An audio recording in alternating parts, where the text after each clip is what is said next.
O cônsul Lúcio Lentulus disse, opinando no Senado, que os judeus eram cidadãos romanos e viviam em Éfeso segundo as leis que a religião deles prescrevia e que lá anunciara, do alto de seu tribunal, a 18 de setembro, que eles estavam isentos de ir à guerra.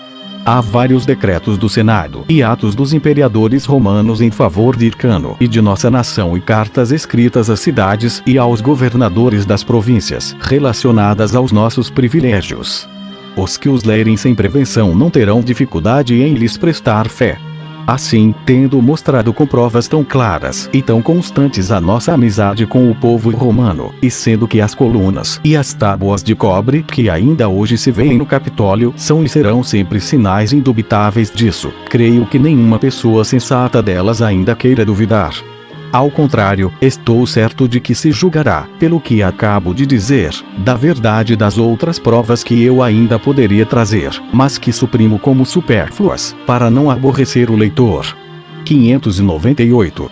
Sobreveio nesse mesmo tempo, pelo motivo que vou dizer, uma grande agitação na Síria. Basso, que era do partido de Pompeu, mandou matar Sesto César à traição e apoderou-se da província com tropas que comandava. Os do partido de César imediatamente marcharam contra Basso, com todas as suas forças. Os arredores de Apameia foram teatro dessa guerra. Antipatro, para mostrar a sua gratidão pelos favores que devia a César e vingar a morte deste, prestou-lhe socorro, sob o comando de seu filho. Como essa guerra se prolongava, Marcos foi enviado para substituir Sesto. César foi morto no Senado por Cássio, por Bruto e por outros conjurados após reinar 3 anos e meio, como se poderá ver mais particularmente em outras histórias. Capítulo 18. Cássio vem à Síria e toma 700 talentos em dinheiro da Judéia. Herodes ganha o seu afeto. Ingratidão de Málico para com Antipatro. 599. Depois da morte de César, surgiu uma grande guerra civil entre os romanos. Os principais do Senado iam por toda parte recrutar soldados. Cássio veio à Síria, tomou o comando das tropas que sitiavam Apameia, levantou o cerco e conquistou Basso e Marcos para o seu partido. Em seguida, foi de cidade em cidade, reunindo soldados e exigindo grandes tributos, principalmente na Judéia, de onde levou mais de 700 talentos de dinheiro. Antipatro, vendo as coisas mal paradas, ordenou aos seus 2 filhos que levassem parte dessa soma. Málico, que não o estimava, e outros foram encarregados do resto. Herodes viu que a prudência o obrigava a ganhar o partido dos romanos, às custas de outrem, e foi o primeiro a executar a comissão na Galiléia, tornando-se querido de Cássio. Os outros governadores, não tendo agido do mesmo modo, irritaram-no muito, e ele pôs em leilão os habitantes de várias cidades, das quais as principais eram Gosna, Emaús, Lida e Tamna, e teria mandado matar Málico, se Hircano não lhe tivesse aplacado a cólera, mandando-lhe 100 talentos por meio de Antipatro. Depois que Cássio partiu, Málico conspirou contra Antipatro, na esperança de que a morte deste confirmaria a dominação de Hircano. Antipatro, porém, veio a sabê-lo e partiu imediatamente para além do Jordão, a fim de reunir tropas tanto entre os habitantes dessas províncias quanto entre os árabes. Quando Málico, que era um homem muito astucioso, viu que a sua traição fora descoberta, protestou com juramento que jamais tivera aquela intenção e que, sendo Fazael, filho mais velho de Antipatro, governador de Jerusalém, Herodes, seu segundo filho, comandante das tropas, não havia motivos para que semelhante pensamento lhe tivesse vindo à mente. Assim, ele reconciliou-se com Antipatro, porém Marcos, governador da Síria, descobriu o plano que perturbaria toda a Judéia, e o teria matado se Antipatro não lhe salvasse a vida com os seus rogos, e nisso os fatos mostrarão que ele cometeu uma grande imprudência. Capítulo 19. Cássio e Marcos, partindo da Síria, dão a Herodes o comando do exército que haviam reunido e prometem fazê-lo rei. Málico manda envenenar Antipatro. Herodes dissimula, fingindo não o saber. 600.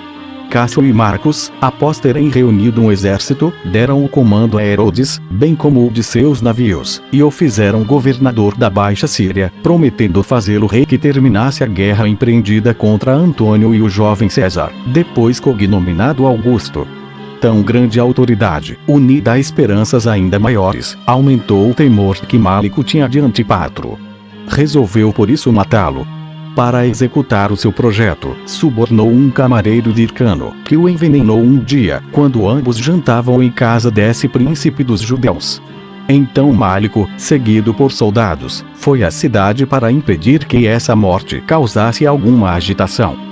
Herodes e Fazael, filhos de Antípatro, sentiram imenso a perda do pai e, tendo descoberto a maldade daquele camareiro, não tiveram dificuldade em deduzir que fora Málico o autor do crime, mas ele o negou terminantemente. Esse foi o fim de Antípatro. Ele era um homem de bem e afeiçoadíssimo à sua pátria. Herodes quis partir imediatamente com o exército contra Málico, mas Fazael julgou mais conveniente dissimular, para surpreendê-lo, a fim de que não os pudessem acusar de suscitar uma guerra civil. Assim, Herodes fingiu prestar fé aos protestos que Málico fazia de não ter tido parte em tão negra ação e ocupou-se em enriquecer o túmulo que fizera edificar para o pai. Nesse meio tempo, ele veio a Samaria e a encontrou em grande desordem. Então procurou acomodar as coisas e remediar as dificuldades entre os habitantes. Pouco tempo depois, próximo da celebração de uma grande festa em Jerusalém, ele para lá se dirigiu com os seus soldados.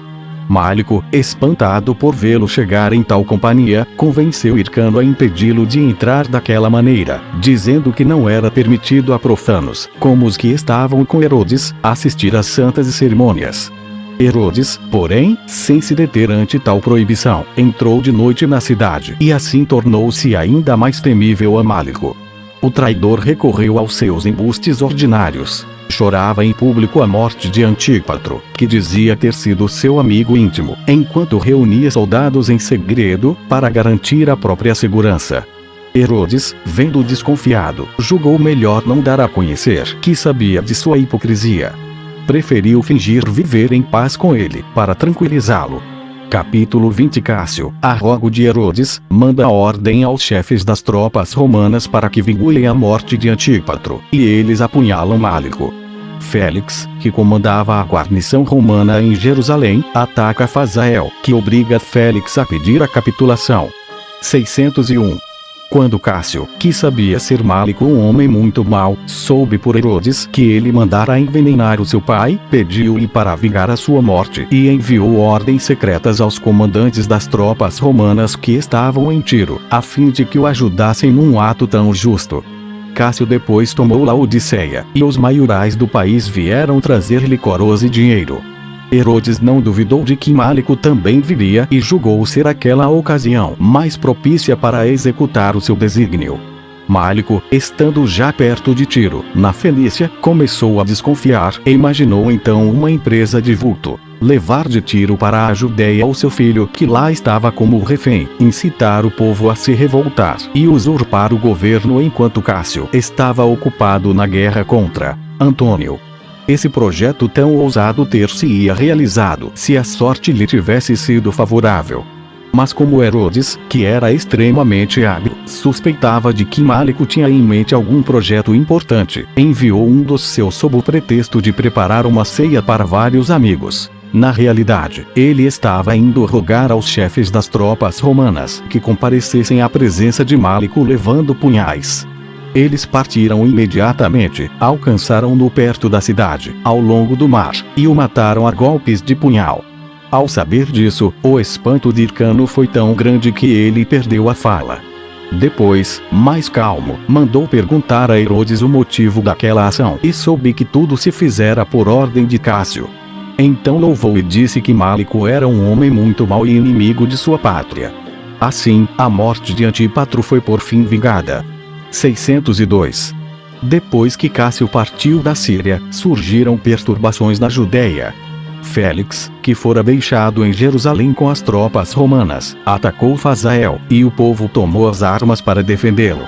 Herodes avisou Fábio, governador de Damasco, sobre isso e, quando se preparava para ir socorrê-lo, uma doença o reteve. Fazael, porém, não teve necessidade desse auxílio, pois obrigou Félix a se retirar a uma torre, de onde só lhe permitiu sair por capitulação. Em seguida, fez graves censuras a Hircano, por favorecer os seus inimigos depois de lhe haver prestado tantos serviços. Isso porque o irmão de Málico se havia apoderado de várias praças, dentre outras, Massada, que é um castelo muito forte. Herodes, quando sarou, retomou todas as praças e deixou partir, depois de terem feito um acordo. Capítulo 21. Antígono, filho de Aristóbulo, reuniu um exército.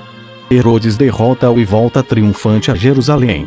Hircano promete dar Lhe em casamento Mariana, sua neta, filha de Alexandre, filho de Aristóbulo. 603. Antígono, filho de Aristóbulo, conquistou Fábio por dinheiro e reuniu um exército. Ptolomeu Mineu adotou-o por causa do parentesco que havia entre eles. Foi também ajudado por Marion, que, tendo sido feito príncipe de Tiro por intermédio de Cássio, governava tiranicamente a Síria. Ele pusera guarnições em diversas praças e ocuparam umas 3 delas na Galileia. Herodes retomou-as todas, tratou bem os tírios que as ocupavam e até mesmo deu presentes a alguns, pela afeição que eles tinham à sua cidade. Marchou depois contra Antígono, deu-lhe combate e o venceu. Mal tinha ele chegado à fronteira da Judéia. Assim, voltou triunfante a Jerusalém. O povo ofereceu-lhe coroas, e também o próprio Hircano, pois o considerava então como da família, porque ele iria desposar Mariana, filha de Alexandre, filho de Aristóbulo e de Alexandra, filha de Hircano. O casamento realizou-se depois, e Herodes dele teve 3 filhos e 2 filhas. Ele havia desposado em primeiras núpcias uma mulher de nome Dóris, que era de sua nação, e dela tivera Antípatro, seu filho mais velho.